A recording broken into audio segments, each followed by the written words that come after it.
In our last episode, Beerus and Gogeta had engaged in a battle for the ages, where Beerus's terrifying and godly power had pushed the fused warrior to his limits. Unfortunately for Gogeta, however, even his limits weren't enough for Beerus, whose mastery of destructive energy and Ultra Ego was too much for the combined powers of Goku and Vegeta. However, in the end, Gogeta managed to finally take Beerus out for good. Or did he? After he won his battle against Beerus, Gogeta couldn't help but express a look of absolute fear and horror, not of Beerus, but of his own immense power. Did I just kill him? His heart dropped like an anchor at the thought. And even Whis wondered if his student might have joined the afterlife, since his god ki was so faint it seemed hardly there. But both Gogeta and Whis received their answers when Beerus slightly shifted on the ground, his wounds burning even more when he groaned as he slowly stood up on his 2 feet. Gogeta looked even more shocked. Even though it was clear Beerus wasn't in any condition to fight, the fused Seini was both impressed and slightly disturbed that Beerus was able to withstand an attack like that. Coughing up blood and wincing, Beerus had told Gogeta, "Counting me out. Already? You think an attack like that could put me down? I'm just getting warmed up." What is wrong with this guy? Does he not know when to quit? Well, gods are often known for their strong wills, Bulma. It is not in their nature to admit defeat. which was also one of the reasons why Beerus was such a master of Ultra Ego, which he was secretly in the process of using to replenish his ki. If Beerus was able to finish the Ultra Ego healing process, perhaps the technique would have given him a considerable boost in strength that would have allowed him to surpass Gogeta's. But that was a big if. Come on, let's go. You can't be serious. I've won the battle. If this goes on any further, there's a good chance I'll kill you. Shut up. As long as I am standing, this battle isn't over. And because I am who I am going to be standing for as long as I am alive. You are going to have to kill me to win this fight. Come on, mortal. Hit me. Attack me. Do your worst. However, Gogeta refused. At this point, attacking Beerus would have been like kicking around a house cat, just aimless, wanton torture with no meaning, substance, or excitement behind it. What are you relaxing for? How many times do I have to get it through your thick skull? This battle isn't over. A purple aura glowed around Beerus's hand, and the god of destruction was about to throw another energy blast at his greatest opponent when it happened. Gogeta's time limit had run out, and blood had poured from every crack in his skin. With a scream so loud and terrifying that it shook everyone, including Broly, to their core, Gogeta collapsed and writhed in the ground before his hair had turned black and black electricity crackled around him. His body looked as though it was folding in on itself. His energy was burning. It was as if the divine ki he'd wielded so elegantly had turned against him. In the back of Gogeta's mind, he knew that the same thing that had happened in the Tournament of Power had happened now during his fight with Beerus. Except his Ultra Instinct faded even quicker than it did back then, and the withdrawal effects were 10 times more agonizing than they were the last time this occurred as well. This was because, unbeknownst to Gogeta, the Vegeta in him was completely incompatible with Ultra Instinct in every way, and this eventually forced his fused body to violently reject the sacred technique. Even Whis couldn't help but cringe a bit seeing the toll the divine technique had on the fused warrior. Whis, what's going on? Did Beerus do that to him? No, it was the ability he used. It's obvious he didn't have much practice with it, and now his body's paying the consequences. What? Beerus watched as Gogeta continued writhing on the ground, completely immobile, his arms and legs twisted as if they were broken. Damn it, this isn't the way I wanted to win. This is absolutely pathetic. I can't accept victory like this. But at the same time, is it really my fault that he didn't take the time to master such a divine technique before using it today? After all, a soldier should know how to use a gun before heading off to war. Whether I like it or not, it doesn't matter. As a god of destruction, I must keep my word. I must prevent myself from becoming the soft, vulnerable, mortal-friendly Beerus I become in the future at all costs. With that, Beerus's body started to glow purple again as he used his mastery of Ultra Ego to turn the battle damages he sustained into protein and energy. Then, Beerus aimed an open palm at the man. Gogeta was so injured that he could only open one eye to look at Beerus with. So, this is how you really want to win, huh? I don't want any of this. You forced my hand, and I must keep my word. Unlike me, you can no longer stand. This means you have lost. Wheeze, remove the barrier and take me to Beerus right now! Bulma, stop. What are you planning to do? Just trust me, okay? I got a feeling about him. I'm gonna try to get through to him. I wouldn't recommend this, Bulma. With a final scream, Bulma had shouted, Wheeze, take me there now! with a sigh. Wheeze reacted as if he was listening to Lord Beerus himself and removed the barrier before teleporting Bulma and her crew to Beerus, who had traveled hundreds of miles away from Bulma and the others during his fight with Gogeta.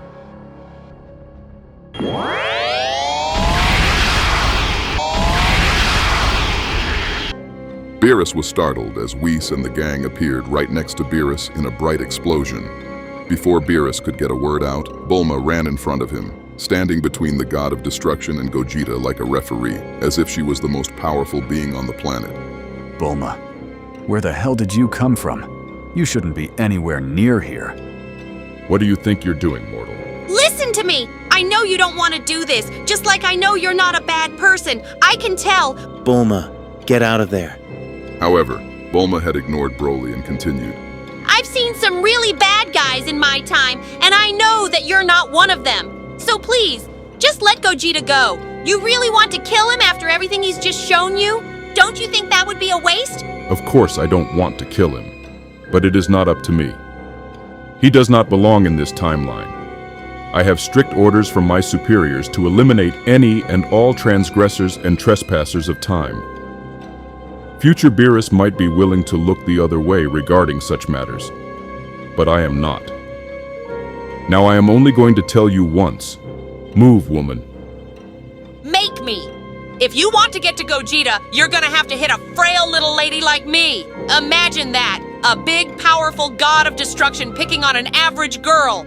Bulma, get out of there. Stop this. Bulma wouldn't listen. Instead, she waited for Beerus to back down, and for a minute, it seemed like he had. Beerus's face had relaxed as much as his body, and Bulma took this as a sign that he had relented. Unfortunately, however, Beerus had only crawled back inside of himself and reminded himself of his own authority. So be it. With that,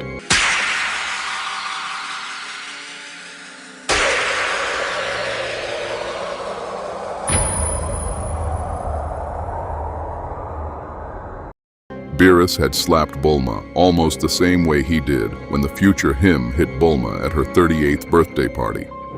The slap echoed around the dimension, and Goku quickly flew over to Bulma to catch her before she hit the ground.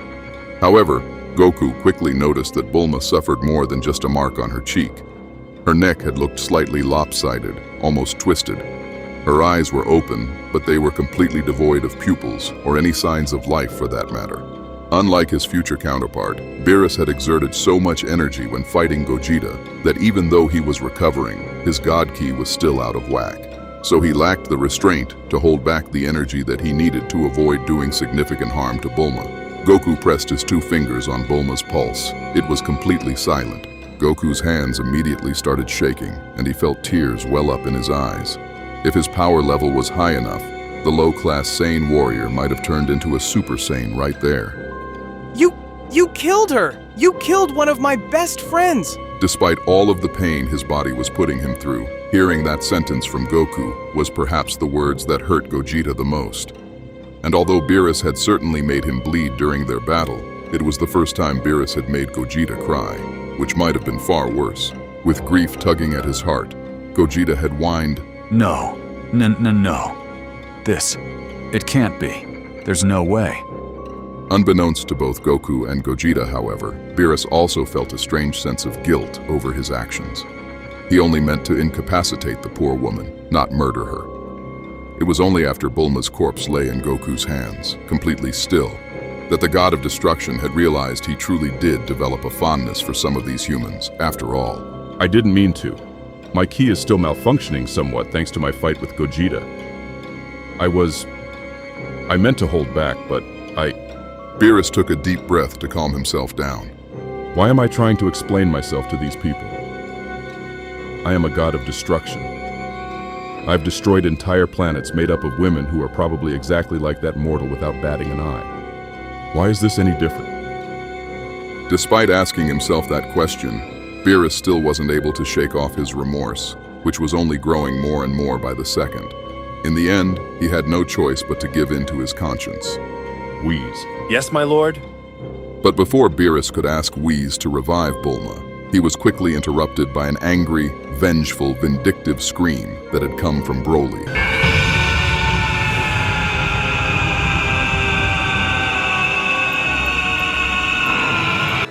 After Beerus struck Bulma, the legendary Super Saiyan had almost immediately lost control.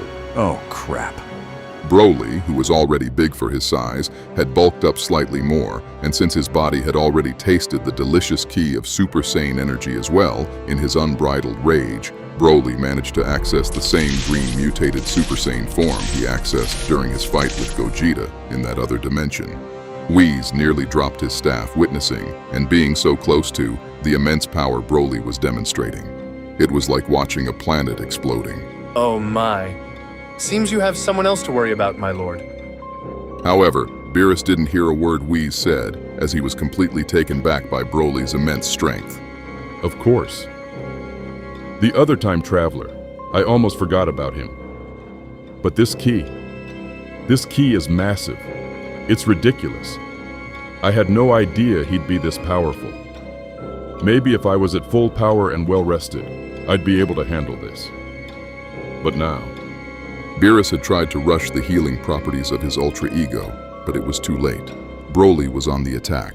And what Beerus also didn't know was that because of Broly's unique genetic makeup, he had received a sizable increase in power thanks to the Zenkai boost he received from his last battle. And Beerus immediately recognized Broly's power firsthand when the legendary Super Saiyan began relentlessly pummeling the god of destruction.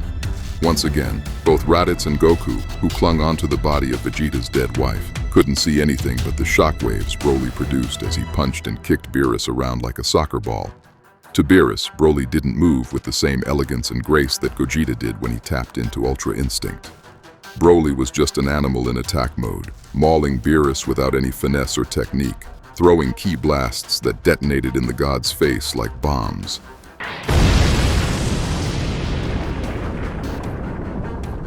And dragging his face across precipice points hard, cold ground as if he was using it as a shovel. When Broly had flung Beerus into the air, Beerus shook his head and, out of breath, charged up the last reserves of God Ki he had. Bulking up until his muscles stretched out his skin, Beerus screamed at the tip of his lungs, "Hakai!" However, on instinct, Broly opened his mouth, and with a giant scream, a giant green ki blast had also launched out of his own mouth. One that was every bit as destructive and powerful as Beerus's Hakai. Beerus's arm struggled against the blast, trembling so hard he could feel his bones cracking. This is impossible. How can one unfused mortal possess so much power? This doesn't make any sense. The last thing Beerus thought was that he immediately regretted waking up and trying to fulfill that premonition of his, before Broly's incredible green ki blast had broken through Beerus's Hakai. At the last second, Beerus surrounded himself with a purple barrier in a last-ditch effort to save himself, before Broly's energy blast collided and seemed to consume Beerus whole. Whis watched peculiarly as Beerus's body fell to the ground with a giant thud, landing just a couple of feet away from his attendant. The angel was surprised that his god of destruction still even had a body at all. Whis, did he just kill Beerus? I'm not sure. Meanwhile, Raditz was also crippled with fear after the massacre he'd just witnessed. I don't believe this. You mean to tell me that this Broly person is a Super Saiyan too? And unlike Gogeta, Broly looks exactly how I always pictured a Super Saiyan to be. Primal, ruthless, indestructible, and unmatched. It's almost exactly like our great ape transformations. But at the same time, It's also the most frightening thing I've ever seen in my life. I've never been as terrified as I am right now. His mind still in destruction mode, Broly had looked around to find more victims to massacre. He immediately saw Gogeta, and the primal state of his mind had recalled all of the pain Gogeta had put him through during their last contest of wills. Gogeta saw that Broly noticed him, and barely had enough time and energy to stand up before Broly went in for the kill. Gogeta struggled to raise his arm, attempting to fire a ki blast, hoping and praying that the power of Ultra Instinct would save him the same way that it saved him from Beerus. But it didn't. And just like that, a weakened, exhausted, and paralyzed Gogeta had no choice but to stand there as Broly flew in front of him and fired another raging energy blast at the fused warrior that Gogeta had no answer for. When the energy blast cleared, the fused warrior was nowhere to be seen. The only piece of him that remained was a shred of his clothes as it floated towards the ground below. Did he just... There's no way! Gogeta, he's gone! Raditz was so horrified that he was gasping for air. After killing Gogeta, Broly had turned around and set his sights on Goku. He was seconds away from sending the Earth-based Saiyan to the same place that he sent Gogeta to. However, that was when Broly noticed Bulma's lifeless body lying in Goku's arms, and as if it were a shield, Bulma's body was the only thing preventing a primitive Broly from striking Goku. With that in mind, the legendary Super Saiyan had set his sights on the next best thing, Whis, the mysterious blue figure who'd come to Earth with Beerus, and, in Broly's irrational mind, might as well have equally been responsible for Bulma's death. Broly had charged towards Whis with startling ferocity. Blue man, look out!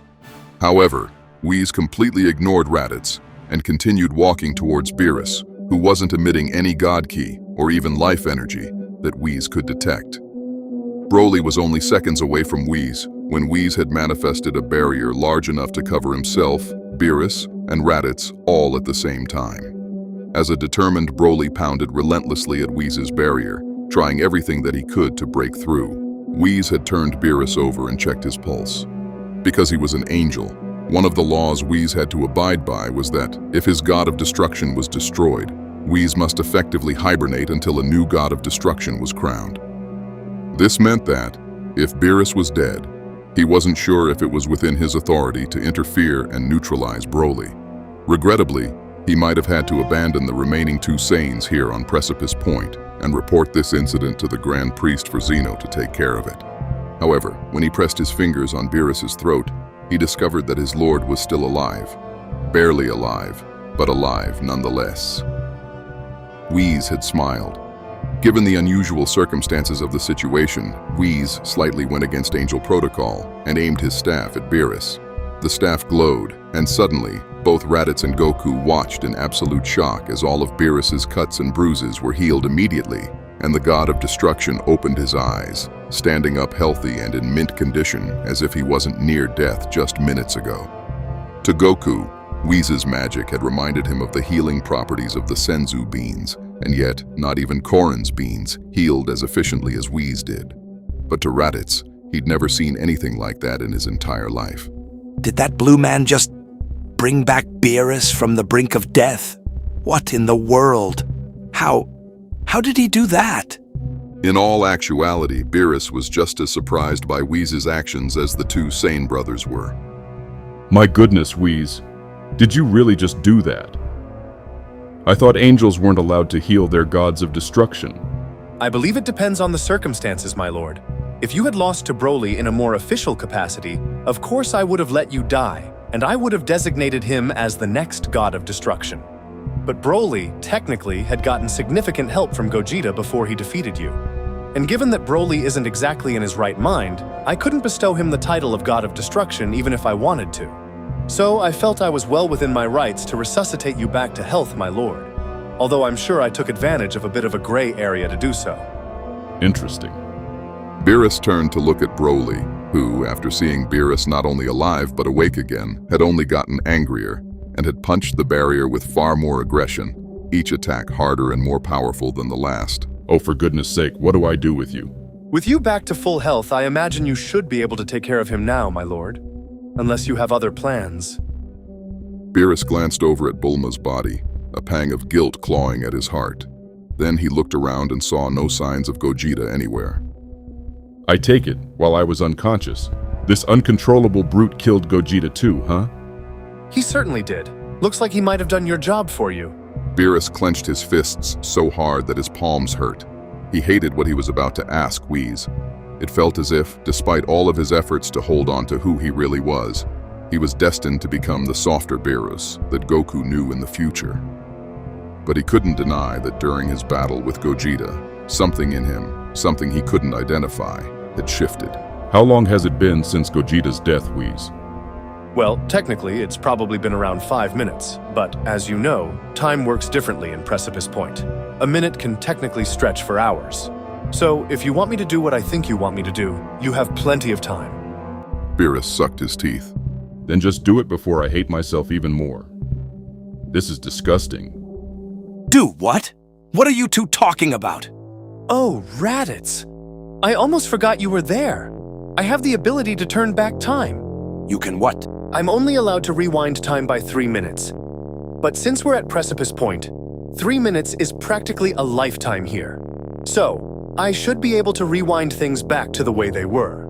Of course, since you're in this barrier with me, you'll be the only one who'll notice the reversal. At this point, despite everything he'd seen, Raditz's suspension of disbelief had been pushed to its limits. Impossible. You're bluffing. I don't care if you're gods. No one can or should have that ability. Okay, if you say so. How about I rewind back to where before you killed Bulma? That seems like a good point to restart the game. Fine, just hurry up and do it.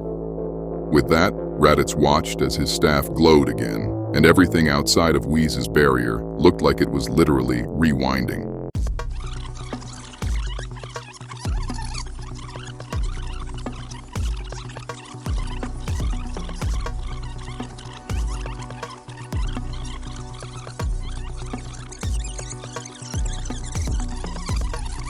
The mid-class Saiyan felt he had swallowed his tongue when, after Whis stopped going backwards, he saw Bulma, Gogeta, Goku, and Broly in the exact same positions that they were in before Beerus had smacked her. Afterwards, Whis had deconstructed his barrier.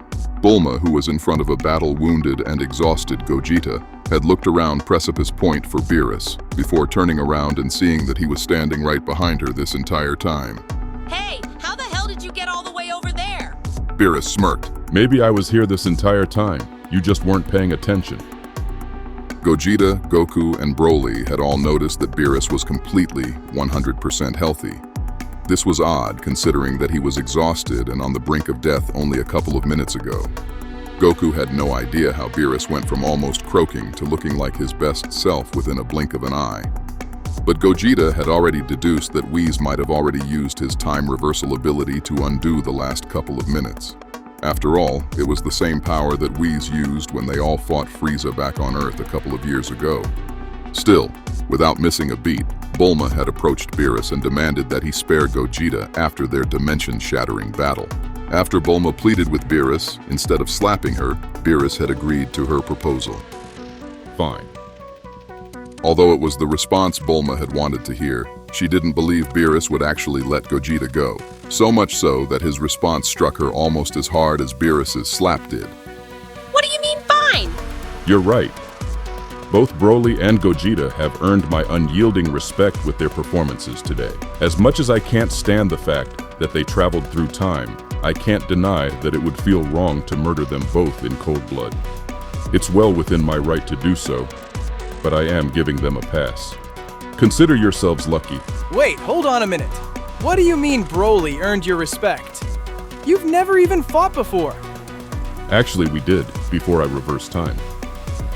Everyone shared the same shock reaction at Beerus's claim. Everyone except Gogeta, who had been a beneficiary of Whis' time reversal abilities when Frieza destroyed the Earth a couple of years ago.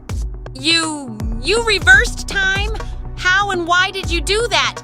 You don't need to concern yourself with the details, mortal. Just be glad that Broly and Gogeta convinced me to let them live to see another day. However, this is on the condition that Broly and Gogeta keep their end of the bargain. They need to find the Super Dragon Balls so that they can get the hell out of this timeline. Of course. You bet. I'd want nothing more. Bulma, you'd be able to build a dragon radar capable of detecting Dragon Balls out in space, right? Well, according to Beerus, it's not like I'd have a choice, so yeah. But what about Broly? I mean, does he have to return to his timeline? Does he even want to go back there? Yeah, Bulma's right. I think I want to stay here. Not only because I get to stay with Bulma, but my father. He's still alive in this timeline. Maybe I'll be able to see him again. Look, I'm sorry, but absolutely not. I cannot allow one time traveler to stay on Earth, let alone two. Especially when I'm guessing there's another Broly somewhere out there in this timeline too. This is his timeline, not yours. You need to go. Like I said, it is a shame, but that is the law. But surely there must be someone waiting for you back in your timeline that currently misses you. Or am I wrong? At first, Broly thought that yes, Beerus was wrong, but that was when he remembered that Chilai was still stuck in the past and was probably worried sick about him. For all she knew, Broly might have been dead. Much to Bulma's disappointment, Broly had relented and said, Okay, I'll go. and instead of celebrating, all Bulma felt like doing was mourning. However, she vowed to enjoy Broly's company for as long as she had him, which was a considerable amount of time since it would take her a while before she could build a radar capable of locating the Super Dragon Balls. Pressed for time, it had taken Bulma several weeks of almost non-stop work for her to build a necessary dragon radar. She could only go by Gogeta's description of what the Super Dragon Balls looked like, and surmised she needed to build a larger, much more powerful dragon radar capable of detecting the Dragon Balls.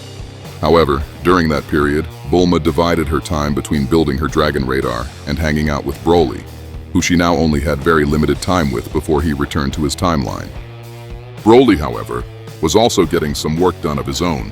Whis, curious about his and Gogeta's powers, had decided to train them sporadically on Beerus's planet, where Raditz and Goku were also allowed to visit from time to time to watch. Similarly, Gogeta would also train with Raditz and Goku, having the two fight him simultaneously.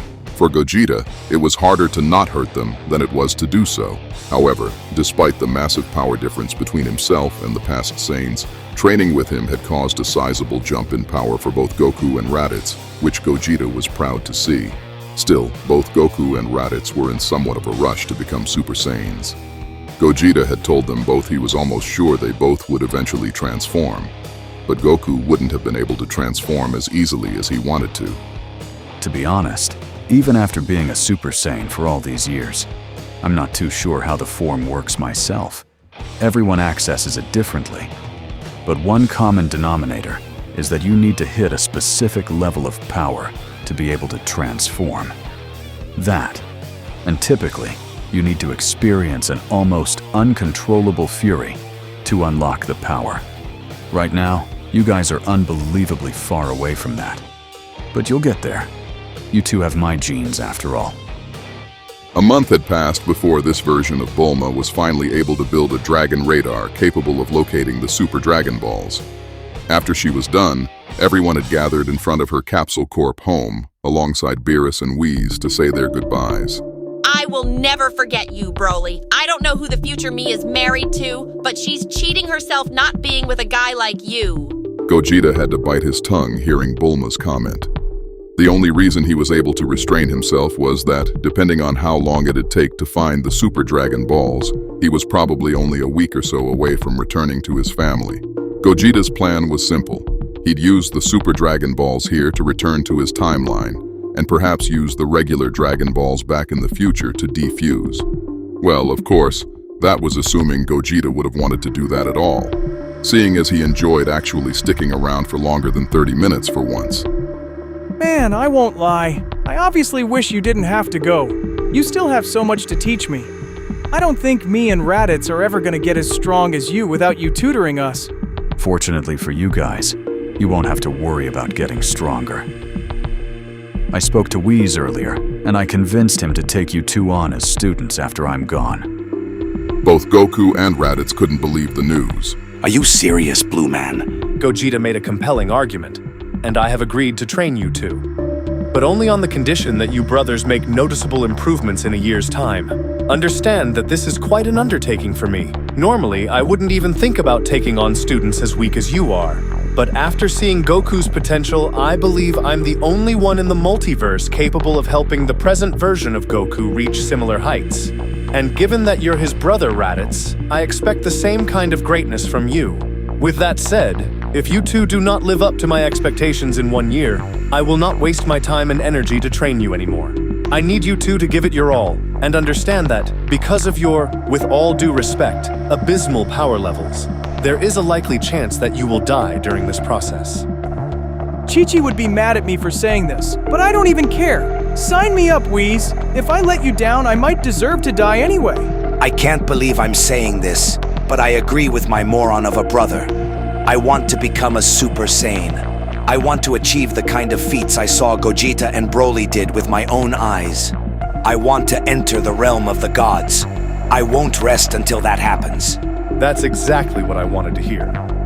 What Raditz and past Goku didn't know back then was that Whis choosing to train them couldn't have come at a better time. Raditz had no idea that his two sane comrades, Nappa and Vegeta, were making a beeline to planet Earth. Vegeta was curious about the power level Raditz had picked up on his scouter a month and some change ago. Assuming that Raditz had perished after confronting this mysterious warrior, Prince Vegeta and Nappa had decided to go to Earth to investigate. Whether Raditz and past Goku would end up strong enough to take on Vegeta and Nappa, however, is a story for another time.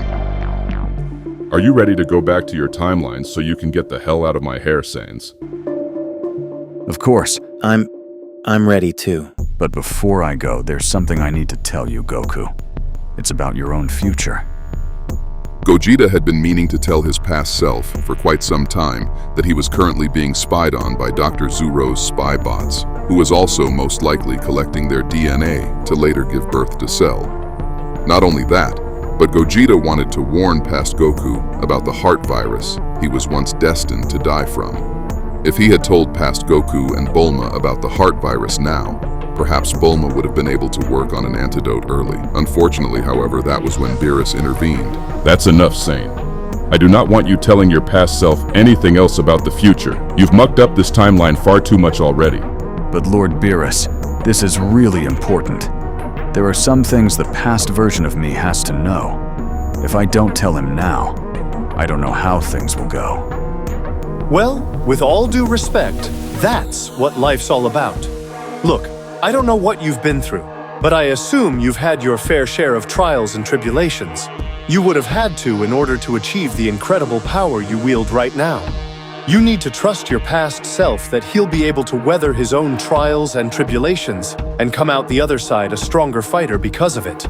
After all, you had to figure things out as you went along in your timeline, no? I'm sure no one gave you a heads up about the future for you to become the person you are today.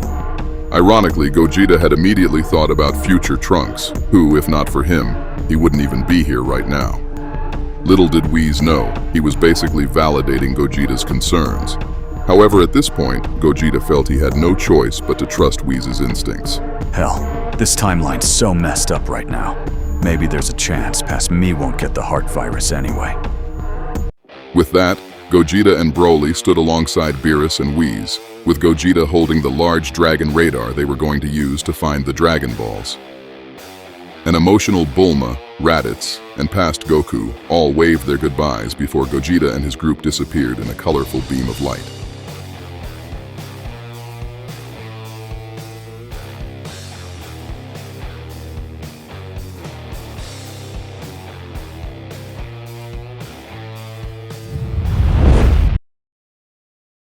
All right, son. Now, let's try this one more time. Don't try to destroy anything too much.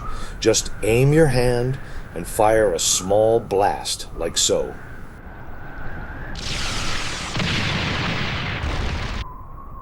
Okay, let me try one more time.